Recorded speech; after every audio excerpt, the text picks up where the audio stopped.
RCR presenta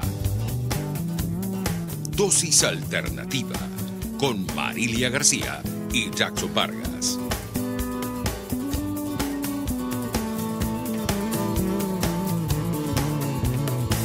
Hola amigos, como siempre, sean bienvenidos a este su espacio Dosis Alternativa. Les saludamos detrás de los micrófonos Jackson Vargas y Marilia García. Recuerden que pueden interactuar con nosotros a través de nuestras redes sociales en Twitter por @RCR750. También nos pueden ver en vivo a través del Periscope y a través de nuestra página web rcr.tv, la radio que se ve. Hoy continuamos con nuestros temas de salud. Vamos a revisar, a conocer un poco de un problema muy común. Es así. Es muy común a la hora de ir al baño y que conocemos como estreñimiento. Para ello nos acompaña en la línea telefónica Karen Velázquez, médico internista y gastroenterólogo. Bienvenida. Hola, buenos días, ¿cómo están? Muy bien, doctora, agradecidos por estar hoy con nosotros. Gracias a ustedes por la invitación. Así es. Doctora, en principio vamos a definir qué es el estreñimiento, por qué se produce. Bueno, las definiciones del estreñimiento pueden ser variadas, no solo desde el punto de vista médico, sino también desde el punto de vista del paciente. De acuerdo a algunas culturas, algunas condiciones demográficas, el estreñimiento se puede definir bien sea como una ausencia de evacuaciones o una frecuencia disminuida de las evacuaciones. Otra definición que es muy frecuente es que se manifiesta deposiciones o heces duras, apelotonadas. Otros pacientes manifiestan el estreñimiento como una evacuación incompleta, es decir, el paciente va a evacuar al baño y presenta poca sensación de alivio al evacuar. Y también puede ser definido simplemente como tener la sensación de evacuar, más no poder. Todas estas definiciones son válidas dentro del marco del estreñimiento. Sin embargo, pues existen parámetros que ya se han dado se han ido delimitando, por lo menos desde el punto de vista de la frecuencia. Una ausencia de evacuaciones o menos de 3 evacuaciones semanales ya puede ser catalogado como estreñimiento. Un paciente que presenta pujo defecatorio o necesidad de pujar a la hora de ir al baño, pues también es catalogado como estreñimiento. Entonces, en resumen, es un conjunto de síntomas que pueden presentarse todos juntos o de forma separada, y todos son denominados estreñimiento. Entre las causas del estreñimiento, pues hay varias, pues la más común es lo que llamamos el estreñimiento funcional, el estreñimiento crónico. El crónico se refiere no a severo. El término cronicidad se refiere con respecto al tiempo. Yo estoy seguro que más de uno de nosotros hemos experimentado en alguna oportunidad un estreñimiento agudo, es decir, ausencia de evacuaciones. Sin embargo, el estreñimiento crónico se cataloga como estos síntomas que les expresé anteriormente, pero que tengan más de 3 semanas de evolución. O sea, 3 semanas con esta misma sintomología. 3 semanas con esta misma sintomatología, ¿ok? De hecho, como la definición del estreñimiento es una definición que enmarca tantos aspectos, se han reunido pues paneles de expertos y se han desarrollado unos criterios que se llaman criterios de Roma 3, que es un consenso internacional, en el cual se determinó que existe varios criterios bajo los cuales se puede enmarcar el estreñimiento. El estreñimiento, bueno, vamos a continuar acerca de las causas y luego vamos a hablar de estos criterios. Sí. Ahora que quedan preguntas, vamos a ir poco a poco. Bueno, no, quería, antes que tú intervengas, Marilia, porque estamos hablando de los síntomas, ¿verdad? Y la doctora empezó a hablar de las causas, pero vamos a quedarnos un poco con las causas. Y quisiera preguntarle a la doctora qué tan importante o qué significativo es el tipo de alimento que consumimos a la hora de que suframos este tipo de situación, pues. A eso voy precisamente. El estreñimiento, pues como le estaba comentando, puede tener muchas causas. Las causas principales y las cuales nosotros debemos descartar como gastroenterólogos, que tenemos que sentarnos a conversar con el paciente, es acerca del estilo de vida y el tipo de alimentación que tiene. Se sabe que la ingesta de fibra es muy importante para un funcionamiento adecuado del intestino. No solo la ingesta de fibra, sino también la ingesta de líquidos, una ingesta apropiada de líquidos, ya que las heces, pues, que tienen cierto contenido líquido, pues, pueden ser propulsadas a través del colon con más facilidad. También es importante saber la actividad física, el grado de actividad física de los pacientes. Un paciente que, por ejemplo, el trabajo del paciente, eso es algo que también debemos interrogar. Hay pacientes pues que ejercen su trabajo prácticamente sentados todo el día. Son sedentarios, pues. ¿Ah? Los sedentarios. Claro, no solo sedentarios, sino pacientes que, bueno, que por su tipo de trabajo lamentablemente tienen que estar sentados todo el día. Inclusive yo he tenido pacientes que, bueno, por ejemplo, pueden ser técnicos de computación y pasan todo el día sentados en una silla trabajando, entonces se movilizan poco. El tránsito intestinal mejora y aumenta en la medida en la que mejora y aumenta la actividad física.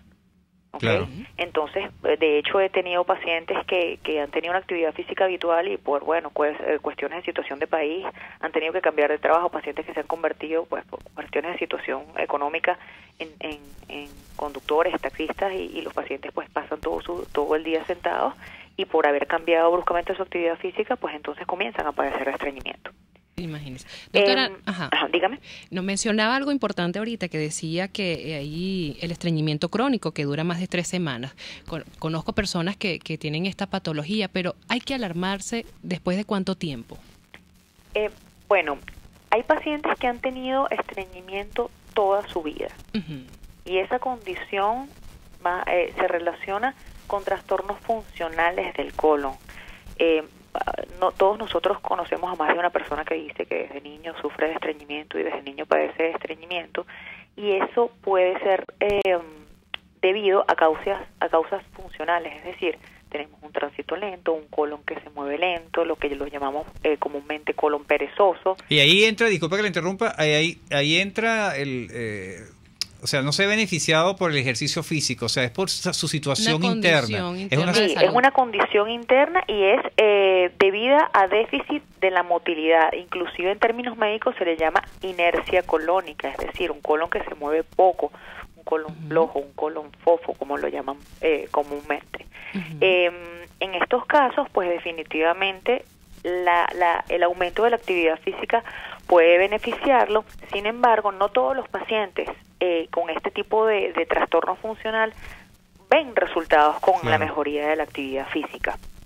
Claro, ¿y qué hacen allí? Exacto. ¿Es de intervención quirúrgica? No, generalmente lo que se hace es, pues, primero hacer las modificaciones en el estilo de vida, que por lo menos modificaciones dietéticas, aumento en la ingesta de fibra, aumento en la ingesta de líquido, aumento en la actividad física, y en caso de que no exista mejoría, pues existen medicamentos que pueden ayudar a la motilidad, que se daría en casos extremos. Realmente el paciente con estreñimiento, cuando acude a la consulta, es porque ya no puede controlar ya ha tomado suficientes medidas y esas medidas han fracasado. Entonces el paciente con estreñimiento, desde el punto de vista gastroenterológico, es un paciente de difícil manejo, porque es un paciente que viene polimedicado, que viene recomendado por todas partes y con muchos tabúes.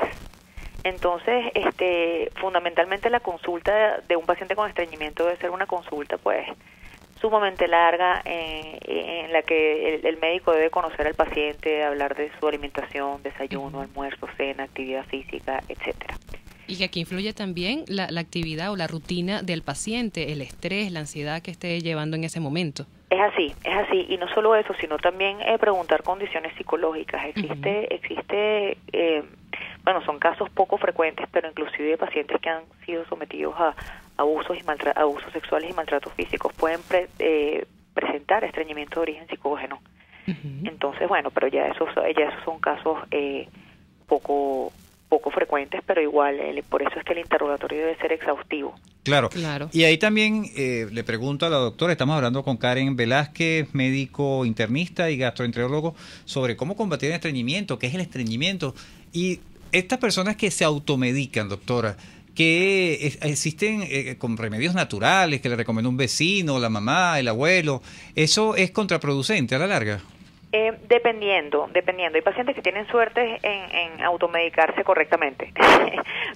Pero es una lotería. Sí, lo que pasa es que, bueno, idealmente el medicamento ideal para el estreñimiento es el medicamento que está enfocado a la causa de tu estreñimiento. Claro. Normalmente los medicamentos para estreñimientos tipo laxantes o ablandadores de heces están a la venta del público en general libre de prescripción, y ya el paciente acude cuando esos medicamentos no tienen efecto. Yo debo hacer una acotación importante, y es que la primera medida que toman los pacientes para combatir el estreñimiento es la ingesta excesiva de fibra. Con respecto a la fibra, quiero decirles que la fibra, por supuesto, la ingesta de fibra es buenísima, es sumamente recomendada. Sin embargo, en pacientes que presentan una motilidad lenta del intestino y cuya causa, o sea, que la causa del estreñimiento es una motilidad lenta, la fibra puede tener más bien un efecto contraproducente. Así es. Bueno, doctora, vamos a quedarnos allí, que nos explique mejor al regreso. Con esa interrogante que nos está generando, seguro, a todo nuestro público que nos escucha, porque bueno, por supuesto, o sea, se habla mucho de la fibra para combatir el estrés, pero bueno, usted nos está explicando los detalles de cómo debe ser en todo caso este consumo. Más adelante, al regreso del corte, nos profundiza más sobre eso. Nosotros, por supuesto, vamos a hacer la pausa de publicidad que nos corresponde a esta hora y ya regresamos con mucho más de Dosis Alternativa. Volvemos en breve con más Dosis Alternativa. Porque en la gama de posibilidades, usted toma la decisión. Solo por RCR 750 AM y rcr.tv. Puede seguir nuestra programación a través de rcr.tv, la radio que se ve. Las noches en el restaurante Montana Grill son verdaderas veladas por sus excelentes platos y su agradable música en vivo. Acércate a la Candelaria, esquina Candilito, y date el gustazo. Restaurante Montana Grill, la tentación del sabor.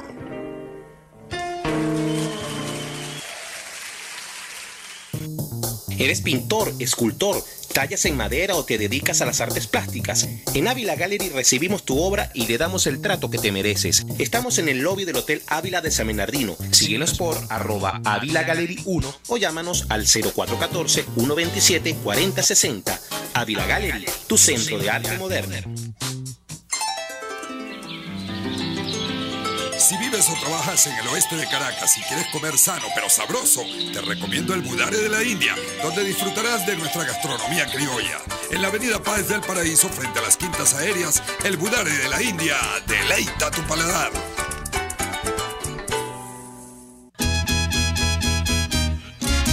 Desde los sectores populares del país se escucha una clara señal. Es el radar de los barrios.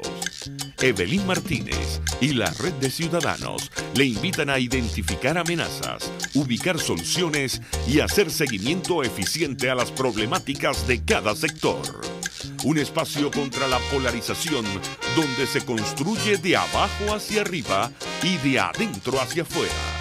El radar de los barrios, de lunes a viernes, a partir de las 10 de la mañana, solo por RCR 750 AM.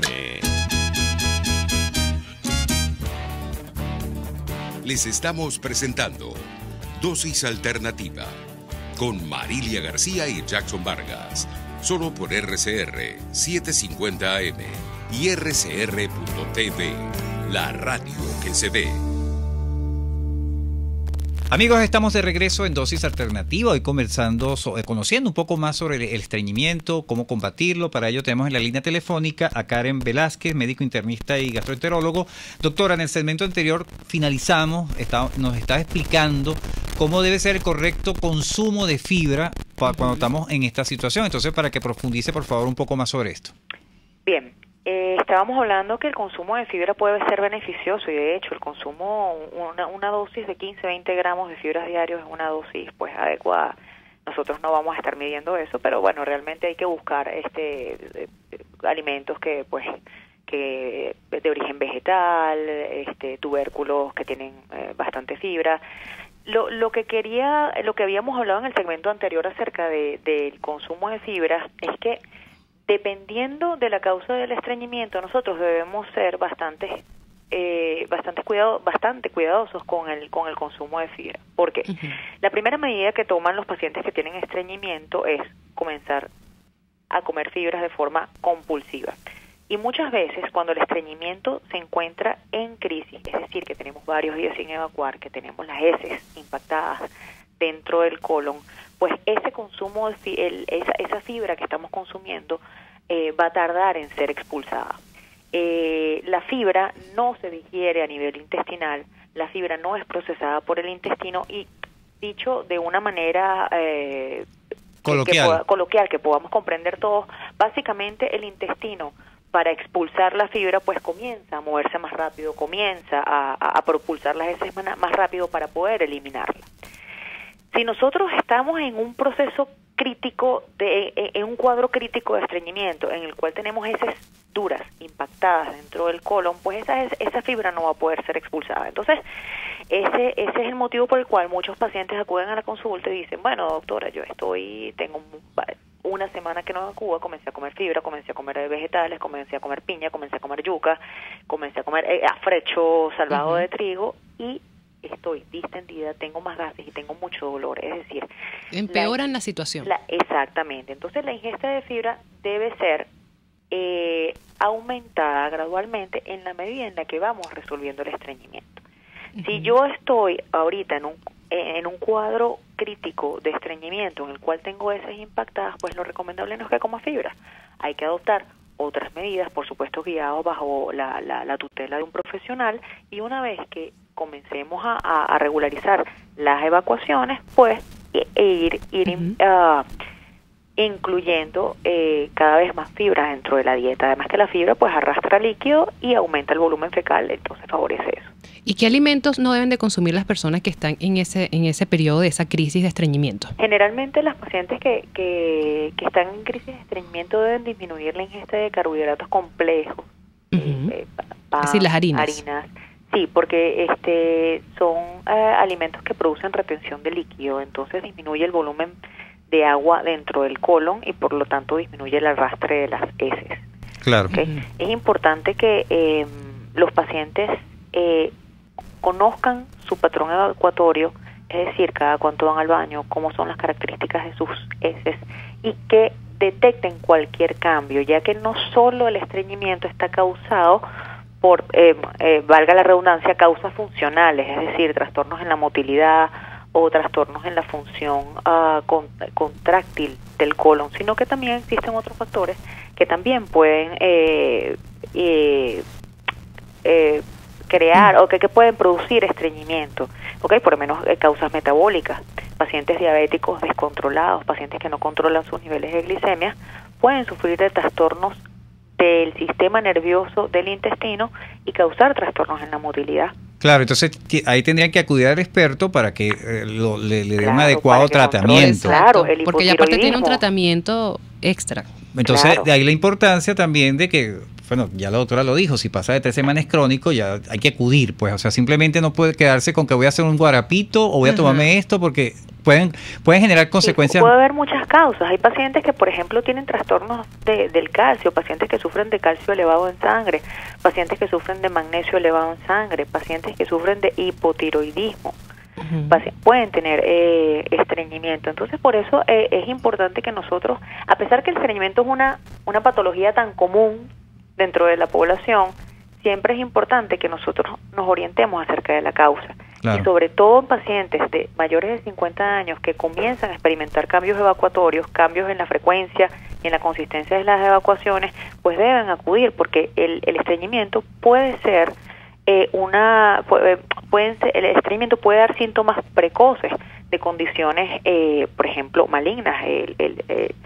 Un tumor de colon puede producir estreñimiento, entonces estreñimiento de aparición reciente. Claro, esa era mi siguiente pregunta, o sea, ¿qué hacen las personas de avanzada edad que tienen esta condición de estreñimiento? O sea, porque ¿a qué riesgos se exponen si no van a consultarse, pues? Bueno, generalmente la edad avanzada pues ya es una condición que no en todos los pacientes, pero sí es bien frecuente que pacientes con edad avanzada pues tengan estreñimiento. Primero, así como todos envejecemos y cada vez nos movemos más lento, caminamos más lento, pues el colon también disminuye la intensidad de sus contracciones y la intensidad de sus movimientos, y de forma fisiológica el anciano puede desarrollar estreñimiento. Además que poco a poco vamos disminuyendo nuestra actividad física con el paso de los años, claro, con la senectud, con la vejez. Claro, pero no hay ninguna actividad, doctora, disculpa que la interrumpa, de estas personas que porque no pueden salir de su casa por la edad, que si son ya literalmente sedentarias, puedan hacer un tipo de actividad. ¿Qué actividad física le puede recomendar para que, puedan mejorar esa situación? Bueno, los abuelitos siempre insisten en querer ayudar en la casa para sentirse útiles. Yo lo que siempre le digo a mis pacientes o a los hijos de mis pacientes que quieren sentar a los abuelitos en el sofá sin hacer nada, yo siempre les digo, primero, que ellos se mantengan sintiéndose útiles ayudando en la casa. Y se les da orientación acerca de algunos ejercicios que ellos pueden hacer sentados. Inclusive se les cambia el tipo de alimentación para que... ¿Como cuáles, aprovechando estos amigos que nos están escuchando, doctora? Bueno, yo inclusive les digo a los abuelitos que les enseño a los abuelitos a hacer movimientos al estilo bicicleta, movimientos, por ejemplo, obviamente de acuerdo a las posibilidades, pues tratar de agacharse, tratar de levantarse, girar la cintura sobre la cadera, simplemente para aumentar la motilidad, y que ellos nada más caminen en la casa y estén de pie e intenten ayudar en la casa, intenten ayudar en la cocina, obviamente siempre y cuando puedan. Claro, dependiendo de la condición de cada. No los van a forzar, porque existen pacientes ancianos, y no solo ancianos, pacientes adultos que están en condición de postración, pacientes con condiciones neurológicas, con Parkinson, con condiciones posteriores a ACV, por ejemplo, que están postrados. Entonces esos pacientes se benefician de tener un fisioterapeuta que los mantenga móviles, con cierta movilidad. Y no solo eso, pues medidas, medicamentos que, por ejemplo, hay medicamentos que son ablandadores de heces, que inhiben la absorción de agua en las heces y facilitan las evacuaciones. Que solo deben ser ingeridos bajo la recomendación de un especialista. Exacto. Sí, porque muchas veces algunos pueden traer efectos contraproducentes. Nosotros, por ejemplo, en el mercado disponemos de las sales de magnesio, obviamente ya no voy a hablar del nombre comercial, sales de magnesio o medicamentos que tienen docusato, que con el uso crónico pues pueden crear alteraciones en las vellosidades intestinales y en la absorción. Pero yo creo que la educación, evidentemente, pues la ayuda medicamentosa o el tratamiento farmacológico ayuda mucho, pero yo creo que la orientación del paciente acerca de la causa de su estreñimiento, de las medidas a tomar el estreñimiento, y que el paciente aprenda a conocerse como paciente con estreñimiento, va a ayudar mucho. Es importante la educación en estos casos. Es importante. Yo siempre digo que las consultas de estreñimiento son las más largas de mi día. Buenísimo. Doctora, lamentándolo mucho, ya estamos llegando al final de nuestro programa. Sus redes sociales, punto de contacto. En Twitter, @gastrolea, en Instagram, @gastrolea, correo gastrolea@gmail.com. Me encuentro en la clínica Sanatrix, piso 1, consultorio 126, a la orden para lo que necesites. Y gracias por la invitación a tu programa. No, gracias a usted por habernos dado todos estos consejos y toda esta información excelente sobre el estreñimiento. Ya saben que no se pueden automedicar, ya saben que tienen que ir al especialista y conocer sus causas para poder tomar el tratamiento. Allí, todo el mundo es diferente, de eso no se manifiesta igual a todas las personas. Ni en todas las edades. Ni todas las edades, y no lo que sirve para una persona le va a servir a usted. Exacto. Bueno, amigos, estuvimos trabajando para ustedes en la Dirección General de la Estación, Jaime Nestares. En la Gerencia y Producción, Wilix Arcaya. En los controles, César Arteaga. En la producción, Leonel Espinosa. Recuerden que pueden seguir interactuando con nosotros a través de nuestras redes sociales en Twitter por @RCR750 y vernos en vivo a través de nuestra página web rcr.tv, la radio que se ve. Les invitamos a que continúen ahora con el Radar de los Barrios. Hasta aquí, esta emisión de Dosis Alternativa. Nosotros le proporcionamos el abanico de posibilidades. Ustedes toman la decisión. Solo por RCR 750 AM y RCR.tv, la radio que se ve. RCR presentó Dosis Alternativa, una producción nacional independiente de Marilia García, certificado número 30.260, para dar cumplimiento a la obligación impuesta por el artículo 14 de la Ley de Responsabilidad Social. RCR